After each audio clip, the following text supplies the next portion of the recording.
Apa sih nanti ketika saya masuk, saya mau ngapain? Nah ini kesempatan instansi untuk memberikan masukan, pembekalan, ini loh sebetulnya kalau kamu udah diangkat.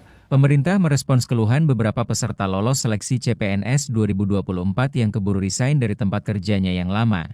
Namun proses pengangkatan menjadi CPNS dijadwalkan pada 1 Oktober 2025. Padahal, jadwal usul penetapan NIP CPNS telah diagendakan pada 22 Februari hingga 23 Maret 2025. Deputi Bidang SDM Aparatur Kementerian Pendayagunaan Aparatur Negara dan Reformasi Birokrasi atau PAN-RB, Abbas Subagja, mengaku juga telah mendengar keluhan itu, dan ia mengakui memang bagi peserta lolos seleksi CPNS memang harus segera resign dari tempat bekerjanya yang lama untuk mengabdi kepada negara. Karena memang ada kewajiban dia keluar, karena memang sudah ada jadwal tadi, lalu saya keluar. Lalu ini ada waktu. Nah, kalau menurut kami ya kita positif ya Pak Waka ya, bahwa ini kesempatan bagi para pembina kepegawaian khususnya ya di biro-biro kepegawaian. Ini ada waktu nih teman-teman bisa untuk belajar, berinteraksi, berkoordinasi dan sebagainya gitu. Abba mengatakan, sambil menunggu proses pengangkatan sebagai CPNS, para peserta itu tentu tidak akan menganggur. Ia meminta para pejabat pembina kepegawaian atau PPK, terutama di biro-biro kepegawaian untuk mulai memberikan orientasi dan pembinaan bagi para peserta lolos seleksi CPNS 2024. Ini kesempatan bagi para pembina kepegawaian khususnya ya di biro-biro kepegawaian. Ini ada waktu nih teman-teman bisa untuk belajar, berinteraksi, berkoordinasi dan sebagainya gitu. Nah oleh sebab itu mungkin bisa memanfaatkan waktu ini Pak.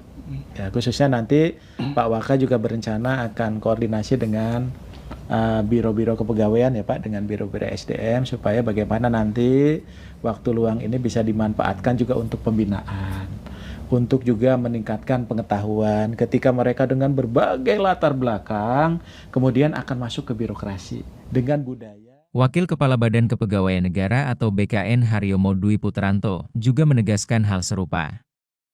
Selama masa jeda waktu panjang itu, para CASN 2024 akan menerima berbagai pembekalan soal birokrasi dan tugas pokok maupun fungsinya masing-masing. CPNS itu kita pengennya itu langsung sudah move on. Dia yang biasanya dulu di dunia swasta itu mungkin agak berbeda, maka sambil menunggu 1 Oktober itu diberikan pembekalan.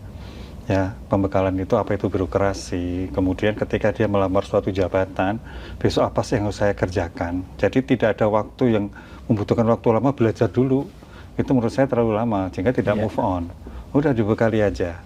Ketika saudara-saudara akan melamar jabatan ini, yang selama ini mungkin masih belum punya bayangan, apa sih nanti ketika saya masuk, saya mau ngapain. Nah ini kesempatan instansi untuk memberikan masukan, pembekalan, ini loh sebetulnya kalau kamu udah diangkat, apa yang kamu lakukan.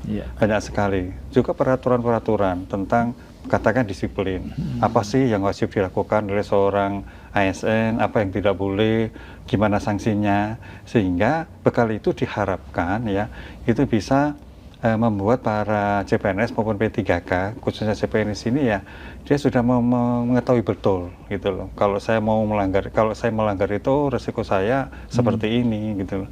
Ketika saya menjadi aparatur negara ya saya harus melakukan kewajiban seperti ini. Nah ini tentu. Tribun X menghadirkan lokal menjadi Indonesia.